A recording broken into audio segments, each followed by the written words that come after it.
To the people who don't sleep naked, why? Cat might attack penis. Just put your penis in a safe box on the nightstand like the rest of us. Jeez. Detachable penis, asterisk. I woke up this morning with a bad hangover and my penis was missing again. This happens all the time. It's detachable. This comes in handy a lot of the time. I can leave it home when I think it's gonna get me in trouble, or I can rent it out when I don't need it. But now and then I go to a party, get drunk, and the next morning I can't for the life of me remember what I did with it. First I looked around my apartment, and I couldn't find it. I want a barrier between my asshole and the blankies. I once heard somebody answer, I don't want a spider crawl inside my vagina. And even though I don't have a vagina, the argument was compelling enough. Do you want ass spiders? Because that's how you get ass spiders. I don't like being naked on any furniture. Sweat creeping around my balls and butt gets on things, and I'd much rather have all that just in my clothes. That get changed daily.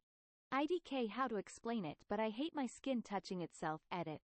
People who don't understand just assume I'm being weird. I'm so glad Reddit gets it. Thank you for all the awards. I have 2 kids who could come in at any point in the night needing Lord knows what. I got 5 kids and have had at least 1 kid in my bed 350 nights a year since 2007. Shit, I am probably on a list now. For saying it like that, lol. If you've got 5 kids, you've slept naked enough already. I physically sleep better with a t-shirt and boxers. I like to wear underwear when I sleep. Keeps the junk from flopping around. Yeah, I can get testicular torsion if my balls are not held in place. 1/10 would not recommend. Not 0/10, so you're kinda into it? I've heard that between that and getting stabbed in the butt, one is worse than the other. Always gotta consider my options. I occasionally get attacks of proctalgia fugax, which is involuntary spasms of the muscles in the ass. Basically, you wake up feeling like someone's trying to forcibly shove a broom handle up your butt. It's less fun than it sounds. Wait. What? Is that what that is? Been through that randomly. It is horrendously painful and there is nothing you can do about it. No, I will not say you have to. Ride it out. Underwear helps stop my balls from fusing to my thigh. Did you know little gremlins come in and weld them to your thighs if you don't cover up?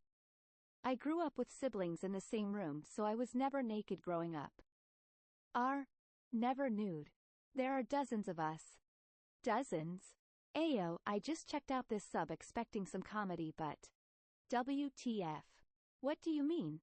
It's literally almost all Arrested Development jokes. Just back slowly out of the room and hope no one saw you. There is comedy gold if you understand the reference.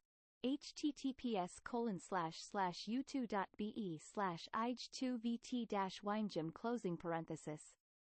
Well, simply put, my bedsheets won't stay dry if I sleep naked.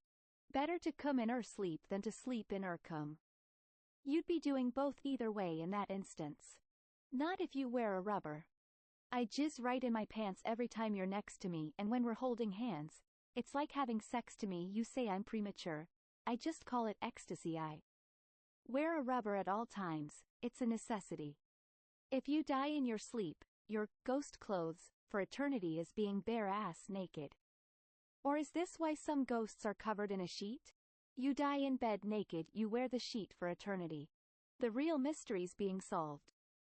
If my bare dick even touches my wife's smooth legs, I get all riled up. And she loves and deserves uninterrupted sleep. That's how you know you married the right lady. That or he's got a fetish for legs. Maybe he married the right legs? I'd imagine he married the right and left legs. I now pronounce you husband and limbs. You may kiss the thighs. In case of an emergency, I don't want to die naked or have to run outside naked. I lived in a shitty old farmhouse after college. There was a huge tree too close to the house that would make me nervous in high winds. The thought of the tree falling on the house and crushing me in bed was less terrifying than the thought of firemen having to drag my naked ass out from the rubble. Don't you worry, I guarantee they've seen worse.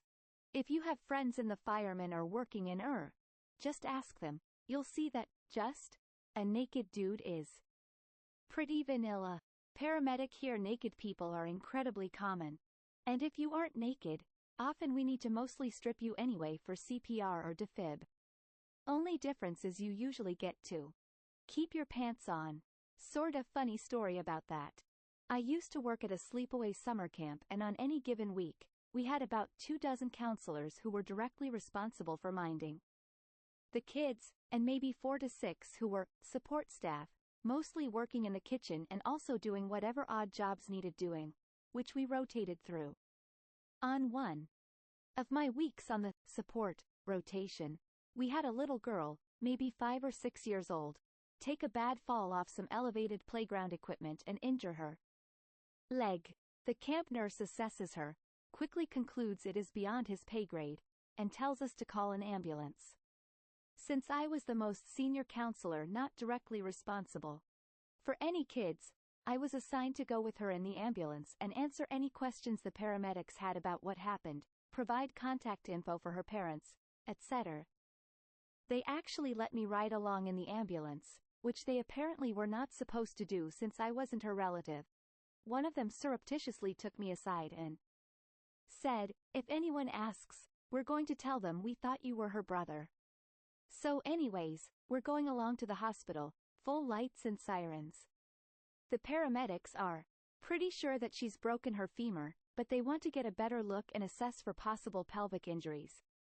So one of the paramedics, in her sweetest voice, tells the kid, "Okay, sweetie, we just need to cut these off now," referring to her pants. Cue the poor kid thrashing against her restraints, screaming, "Cut asterisk what asterisk off? What are you cutting off? Asterisk." The paramedic and I had to very quickly reassure her that she wasn't about to be subjected to a surprise amputation. It was a good reminder to mind one's pronouns in stressful situations. And GT, only difference is you usually get to keep your pants on. Usually?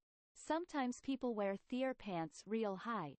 25% of the time the primary answer is my menstrual cycle.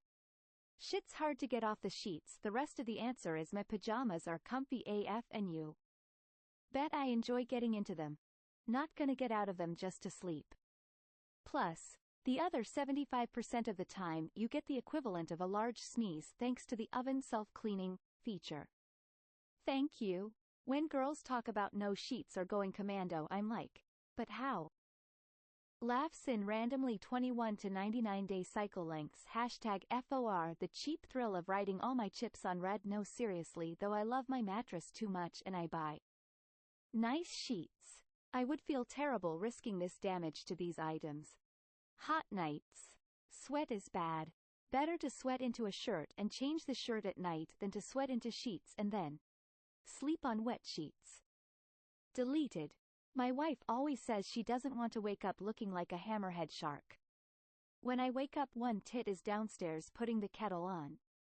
What a considerate breast, letting you and the other sleep in. When getting out of bed, I don't want to go from the warmth of sheets to the cold of complete nakedness. Pajamas reduce the temperature change. Makes it more comfortable to get out of bed. I'd be cold and amp.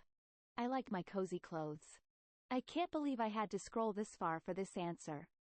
In the winter, I sleep not only in PJs but socks and everything, because it's cozy. Also, if I'm reading in bed before sleeping and my arms are above the covers, it's way more comfortable to have sleeves. Also, I barely can make it out of bed with clothes. How am I gonna do it naked?